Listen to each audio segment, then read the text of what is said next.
નમસ્કાર મિત્રો, આ ખેડૂતો માટેની ચેનલમાં હું હરિભાઈ પટેલ તમારું હાર્દિક સ્વાગત કરું છું। ખેડૂત મિત્રો, આજનો આ વિડીયો મગફળીનું વાવેતર કરતા દરેક ખેડૂતો માટે ખૂબ જ ઉપયોગી છે અને જાણવા જેવો છે। ખેડૂત મિત્રો, આજના કૃષિ કાર્યક્રમમાં આપણે ખાસ મગફળીના પાકને ધ્યાનમાં લઈને ચર્ચા વિચારણા કરવાની છે, જેમાં વર્ષ 2025માં મગફળીના ભાવ કેવા રહી શકે છે તેનું પરફેક્ટ તારણ આપવાનું છે અને આ વર્ષે મગફળીની કઈ નવી જાતો આવી છે અને ખેડૂતોએ સારામાં સારું ઉત્પાદન લેવા કઈ જાતો વાવવી જોઈએ તેની પણ ચર્ચા કરવાની છે। સાથે સાથે મગફળીમાં સારામાં સારો ઉતારો લેવો હોય તો શું કરવું જોઈએ તેની પણ ખૂબ જ અગત્યની માહિતી આપવાની છે। આમ વર્ષ 2025માં મગફળીનો પાક વાવવામાં ફાયદો થશે કે નુકસાન તેવા તમામ મુદ્દાઓને વિગતવાર સચોટ રીતે સમજીએ તેના પહેલાં જે મિત્રોને આ ખેડૂતો માટેની ચેનલમાં જોડાવાનું બાકી હોય તે ખાસ નીચેનું બ્લેક કલરનું સબસ્ક્રાઈબનું બટન દબાવી આ ખેડૂતો માટેની ચેનલમાં જોડાઈ જજો, જેથી તમને ખેડૂતોને લગતા તમામ સમાચારો મળતા રહે। તો મિત્રો, સૌ પ્રથમ આ વર્ષનું હવામાન મગફળી માટે કેવું છે અને રોગ જીવાત નિયંત્રણ માટે શું કરવું જોઈએ તેની વાત કરું તો મિત્રો, હવામાન વિભાગના વેધર મોડેલો પ્રમાણે જે પ્રમાણે દર્શાવે છે તે મુજબ આપણા ગુજરાતમાં સામાન્યથી વધારે એટલે કે 114થી 119% જેટલો વરસાદ પડવાનો છે અને હવામાન ભેજવાળું રહેવાનું છે। ખેડૂત મિત્રો, આમ જોવા જઈએ તો વરસાદ થાય એટલે મગફળીનો પાક એકંદરે સારો જ થાય છે, પરંતુ આ વર્ષે ભેજનું પ્રમાણ વધારે રહેવાનું હોવાથી મગફળીમાં ફૂગજન્ય રોગો જેવા કે આગોતરો સુકારો, કોલર રોટ અથવા સફેદ ફૂગ, કાળી ફૂગ જેવા ફૂગજન્ય રોગોનું પ્રમાણ વધી શકે છે, જેથી મગફળીના વાવેતર સમયે પટમાં સારામાં સારો ફૂગનાશક પાવડરનો પટ જરૂરથી આપજો, જેથી આવા રોગો સામે આપણો પાક બગડતા અટકાવી શકાય। અને આપણી ખેડૂત સહાય એગ્રોટેક કંપનીનું ઊંચામાં ઊંચું ફૂગનાશક બજારમાં આવી ગયું છે, જેથી જે ખેડૂત ભાઈઓ ઓરિજિનલ ફૂગનાશક આપણી કંપનીમાંથી ડાયરેક્ટ મગાવવા માગે છે તે 63 54 20 29 54 ઉપર ફોન કરી મગાવી શકો છો। ખેડૂત ભાઈઓ, હવે વાત કરીએ મગફળીના ભાવની અને આ વર્ષે મગફળીના ભાવ કેવા રહી શકે છે અને ખેડૂતોને આ વર્ષે ફાયદો થશે કે નુકસાન। તો મિત્રો, સૌ પ્રથમ ટેકાના ભાવની વાત કરું તો ગુજરાત સરકારે મગફળીના ટેકાના ભાવમાં નોંધપાત્ર વધારો કર્યો છે। ગયા વર્ષે મગફળીના ટેકાના ભાવ 1356 હતા, તેમાં વધારો કરીને હવે નવો ટેકાનો ભાવ 1453 રૂપિયા જાહેર કરવામાં આવ્યો છે, જે દરેક ખેડૂતો માટે એક સારી બાબત કહેવાય।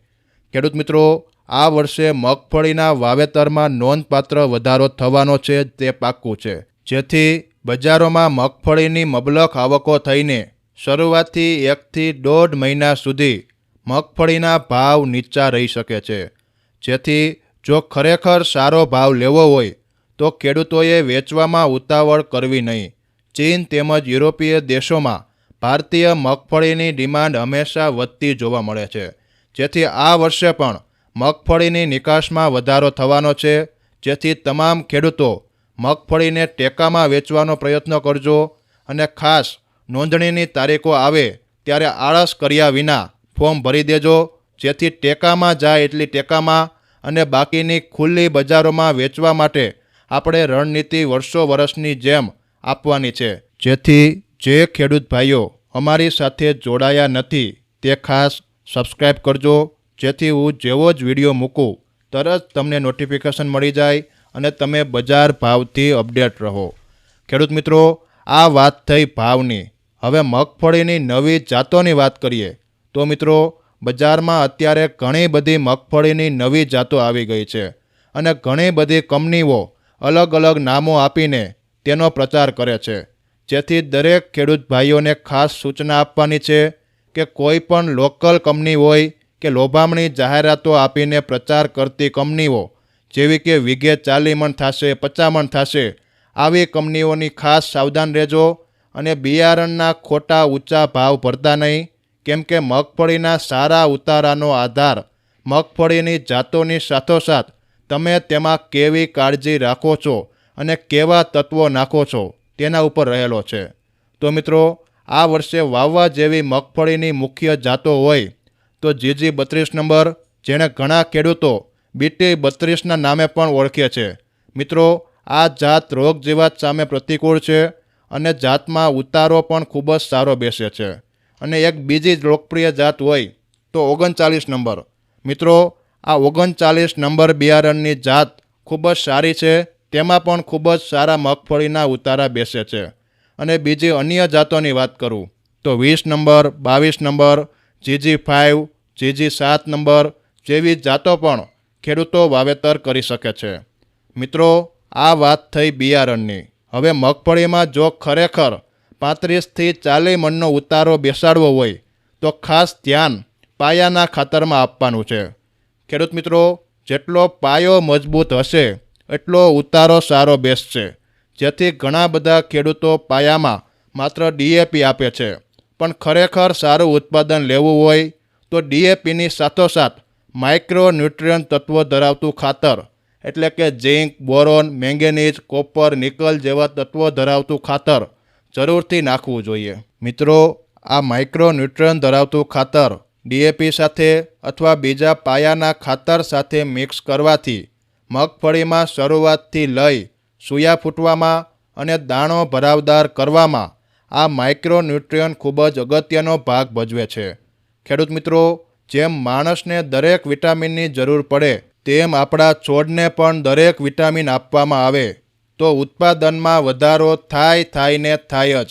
અને જો તમારે ઓરિજિનલ માઇક્રો ન્યુટ્રિયન ધરાવતું ખાતર વ્યાજબી ભાવમાં લેવું હોય તો 63 54 20 29 54 ઉપર કંપનીમાં ફોન કરી માહિતી મેળવી શકો છો.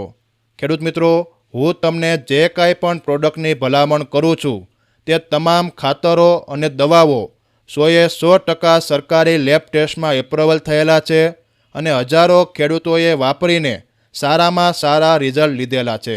જેથી ખેડૂતો કોઈ પણ લોકલ એગ્રોમાંથી ન લેતા ડાયરેક્ટ કંપનીમાંથી ઓરિજિનલ દવાઓ મગાવો, જેથી તમને સસ્તી પડે અને ઓરિજિનલ પણ મળી રહે.